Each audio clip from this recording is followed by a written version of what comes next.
नमस्कार दोस्तों, मेरे चैनल में आप सबका स्वागत है। आज मैं आपको बहुत ही रोमांचक कहानी सुनाऊंगी। शीर्षक है गजेंद्र मोक्ष। प्राचीन काल की बात है। द्रविड़ देश में इंद्रदुम्न राजा राज्य करते थे।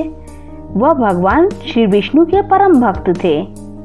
वह भगवान की आराधना में अपना अधिक समय व्यतीत करते थे। उनके राज्य में सर्वत्र सुख शांति थी। प्रजा संतुष्ट थी। इंद्रदुम्न का ऐसा भाव था कि भगवान श्री विष्णु ही उनके राज्य की व्यवस्था करते हैं।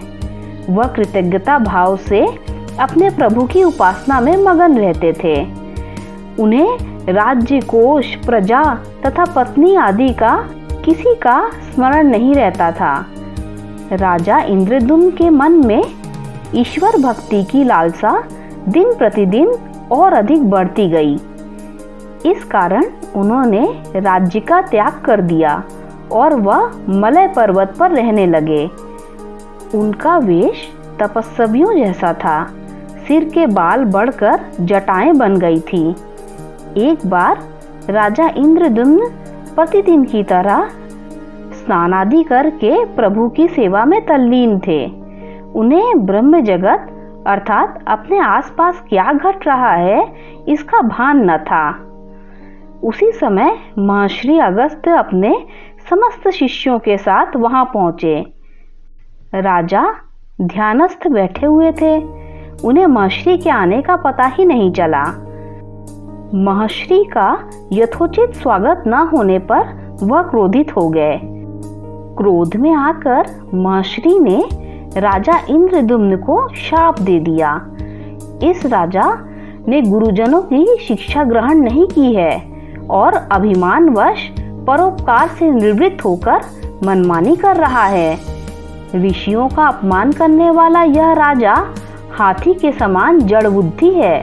इसलिए इसे घोर अज्ञानमयी हाथी योनि प्राप्त हो। महर्षि अगस्त्य भगवत भक्त इंद्रदुम्न को यह शाप देकर वहां से चले गए। राजा इंद्रदुम्न ने इसे श्री भगवान का विधान समझकर प्रभु के चरणों में सिर रख दिया। राजा इंद्रदुम्न को महर्षि के शाप के कारण हाथी योनि में जन्म मिला। श्रीराब्धि में लंबा चौड़ा ऊंचा त्रिकूट नामक पर्वत था। वह पर्वत अत्यंत सुंदर और श्रेष्ठ था।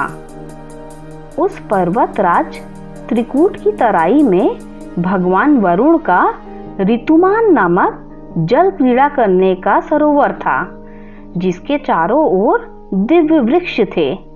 वे वृक्ष सदा पुष्पों और फलों से लदे रहते थे। उसी सरोवर के समीप एक घना जंगल था, जिसमें अनेक हाथी हत्तियों का समूह रहते थे। महर्षि के श्राप से इंद्रदुम्न राजा को हाथी की योनि प्राप्त हुई थी और वह इसी जंगल में रहते थे। वह अत्यंत शक्तिशाली और पराक्रमी थे। उनका नाम गजेंद्र था। एक बार गजेंद्र प्यास से व्याकुल हो गया। वह प्यास बुझाने के लिए पानी ढूंढ रहा था। ऋतुमान सरोवर में अनेक कमल पुष्प खिले हुए थे। उन कमल पुष्पों की सुगंध चारों ओर फैल रही थी। अपनी ओर आती कमल की गंध से गजेंद्र अपने साथियों सहित उस विशाल सरोवर के तट पर जा पहुंचा। गजेंद्र ने उस सरोवर के निर्मल, शीतल और मीठे जल को पीकर अपनी प्यास बुझाई। उस जल में स्नान कर अपनी थकान दूर की। उसके बाद गजेंद्र ने अपने साथियों के साथ जल क्रीड़ा आरंभ की। क्या आप जानते हैं कि हाथियों को पानी से खेलना बहुत भाता है। जल क्रीड़ा करते करते अचानक गजेंद्र ने सूंड उठाकर चित्कार की। एक मगर ने उसका पैर पकड़ लिया था। गजेंद्र ने अपना पैर छुड़ाने के लिए पूरी शक्ति लगाई, परंतु पैर न छूटा। अपने स्वामी गजेंद्र को आहत देखकर उसके साथी अत्यंत व्याकुल हो गए। वे सूंड उठाकर चिंगाड़ने लगे और गजेंद्र को बचाने के लिए सरोवर के भीतर बाहर दौड़ने लगे। उन्होंने पूरे प्रयास किए परंतु वे सफल न रहे। सरोवर में जिस मगर ने गजेंद्र का पैर पकड़ा था वह भी हुहू नाम का एक शापित गंधर्व था। महर्षि देवल के शाप से वह मगर बन गए थे। वह भी अत्यंत पराक्रमी थे। संघर्ष चलता रहा। गजेंद्र स्वयं को जल से बाहर खींचता और मगर गजेंद्र को जल में खींचता। मगर की शक्ति जल में दोगुनी हो जाती। सरोवर का निर्मल जल गजेंद्र के रक्त से लाल हो गया था। गजेंद्र और मगर का संघर्ष 1000 वर्ष तक चलता रहा। फिर भी दोनों जीवित थे। यह दृश्य देखकर सारे देवगण चकित हो गए। अंत में गजेंद्र का शरीर शिथिल हो गया। उसके शरीर में शक्ति और मन में उत्साह नहीं रह गया, परंतु जलचर होने के कारण मगर की शक्ति में कोई कमी नहीं आई। उसकी शक्ति दिन प्रतिदिन बढ़ती रही। अब वह नवीन उत्साह से अधिक शक्ति लगाकर गजेंद्र को खींचने लगा। असमर्थ गजेंद्र के प्राण संकट में पड़ गए। उसकी शक्ति और पराक्रम का अहंकार चूर चूर हो गया। वह पूर्णतया निराश हो गया। उसी समय गजेंद्र को भगवान का स्मरण हुआ।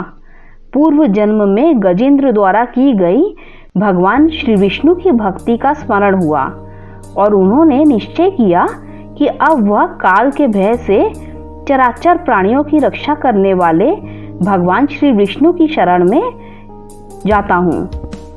इस निश्चय के साथ गजेंद्र ने अपने मन को एकाग्र कर पूर्व जन्म में सीखे श्रेष्ठ स्रोतों द्वारा परम प्रभु की स्तुति की। गजेंद्र की स्तुति सुनकर सर्वव्यापी भगवान श्री विष्णु प्रसन्न हो गए। गजेंद्र की पीड़ा को देखकर भगवान श्री विष्णु गरुड़ पर आरूढ़ हुए और ऋतुमान सरोवर के तट पर प्रकट हुए। जब जीवन से निराश और पीड़ा से छटपटाते गजेंद्र ने अपने समक्ष हाथ में चक्र लिए हुए गरुड़ पर बैठकर भगवान विष्णु को तीव्रता से अपनी ओर आते देखा तो उसने कमल का एक सुंदर पुष्प अपनी सूंड से ऊपर उठाया और बड़े कष्ट से कहा, हे नारायण जगतगुरु भगवान, आपको मेरा नमस्कार है। गजेंद्र को अत्यंत पीड़ित देखकर भगवान विष्णु ने गजेंद्र के साथ मगर को भी सरोवर से बाहर खींच लिया। तुरंत ही अपने सुदर्शन चक्र से मगर का मुंह फाड़कर गजेंद्र को मुक्त किया। सभी देवी देवताओं ने श्री विष्णु की प्रशंसा करते हुए उन पर पुष्प वृष्टि करने लगे, उनका गुणगान करने लगे। मगर के रूप में शाप मुक्त होकर हुहू गंधर्व ने प्रभु की प्रदक्षिणा की और श्री विष्णु के चरणों में सिर रखकर प्रणाम किया और वह गंधर्व लोक को चले गए। भगवान श्री विष्णु ने गजेंद्र का उद्धार कर उसे अपना सेवक बना लिया। गजेंद्र की स्तुति से प्रसन्न होकर भगवान श्री विष्णु ने कहा, प्रिय गजेंद्र, जो लोग ब्रह्म मुहूर्त में उठकर तुम्हारे द्वारा की हुई स्तुति से मेरा नित्य स्मरण करेंगे, मैं उन्हें मृत्यु के समय निर्मल बुद्धि प्रदान करूंगा। इतना कहकर भगवान श्री विष्णु ने पार्षद रूप में गजेंद्र को साथ लिया और गरुड़ पर बैठकर अपने दिव्य धाम की ओर चले गए। अगर आपको ये स्टोरी अच्छी लगी हो तो लाइक कर दीजिए, मेरे चैनल को सब्सक्राइब कर दीजिए। जब आप मेरे चैनल को सब्सक्राइब करें तो बेल का आइकन भी प्रेस कर दीजिए, जिससे मेरी आने वाली सारी कथा कहानियाँ आप तक सबसे पहले पहुँच जाएगी। Thanks for listening.